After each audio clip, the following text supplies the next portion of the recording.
Salaam alaikum. Salam alaikum. Today I want to introduce a place to you. Yes, this is a masjid, God's house on earth.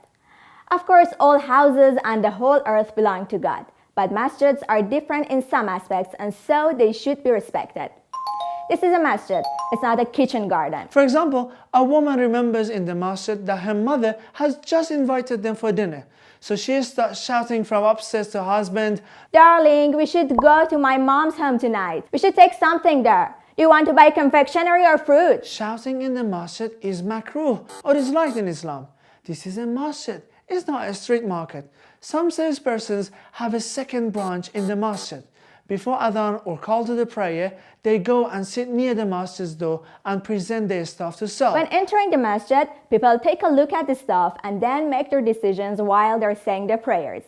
And between the two prayers, they have enough time to try the stuff on. My friend, it's forbidden in Islam to buy and sell things in a masjid. This is a masjid, a place where the afterlife is usually remembered. It's not a place where you passionately tell your friends about the story of your recent trips. Speaking about mundane issues is disliked in Islam. This is a masjid. It's not a painting room where children can freely paint on the walls. Painting on the masjid's wall is disliked. But it's not disliked to make calligraphies of the names of God, even on the wall in the direction of the Qibla. In general, taking children to masjid has its own problems. While you're saying your prayers in the masjid, you may see a child who has started passing water on the carpet. Immediately after finishing your prayer, you should take care of that and clean the nijasat. It's even forbidden to spit or throw trash in the masjid. It's recommended to sweep the masjid, especially on Thursday nights. When you go to a home of a distant relative, you don't throw even a small thing on the floor. And if your child throws something on the carpet, you will jump on them. But you don't care at all when they take a handful of chocolates and throw their wrappers on the floor of God's house. I know that you have to stand on ceremony with your relatives, but try to stand a little on ceremony with God too. It's not good to feel too comfortable and relaxed with God. But I don't mean that you shouldn't take your children on the masjid. As it happens, it's recommended to take your children to the masjid to acquaint them with the atmosphere of the masjid. They should think of the masjid as their second home, as their refuge. Unfortunately, there are people who are at loggerheads with this thought. Two children are playing in the masjid while people are saying their prayers. As soon as the prayer is finished, an old man shouts at their mothers with anger, Ladies, is the masjid a place for your children? Stay at home and take care of your children. I wasn't able to concentrate during my prayer. I was totally distracted. But his voice is so loud that those worshippers who are dealing with the follow-ups of the prayer get shocked. When someone is distracted with two children's voice, he should work on concentration in his prayer. The old man should try harder not to get distracted by children playing around. There's another group near these children.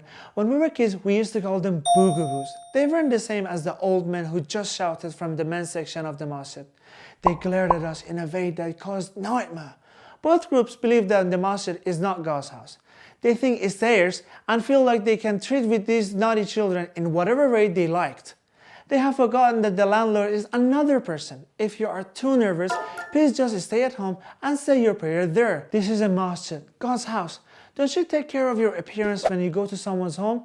That's it. You should care about your appearance when you go to God's home too. According to a hadith, when you want to go to a masjid, you should wear your best clothes, you should wear a perfume, and it's disliked in Islam to eat garlic or onions or anything annoying when you go to a masjid. At the parties, you have garlic or onions, you can try not to open your mouth when someone asks you a question. You can instead communicate with signs. But when you say your prayer, you must recite the dhikrs of ruku and sujood. There was a person who opened his mouth while in prostration, and their mouth smell was so bad that the person next to him wasn't able to continue his prayers. Going to the masjid in this way will not be rewarded by God. Moreover, it counts as a violation of people's rights. This is a masjid. It's not a dining room or a dormitory.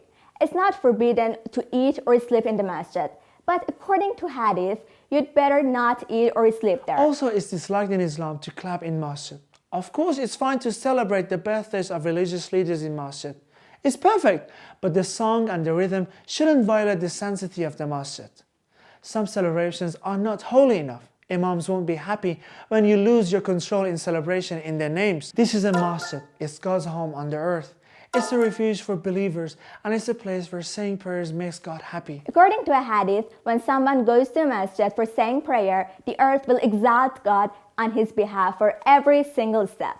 So if you go to the masjid, pray for us too.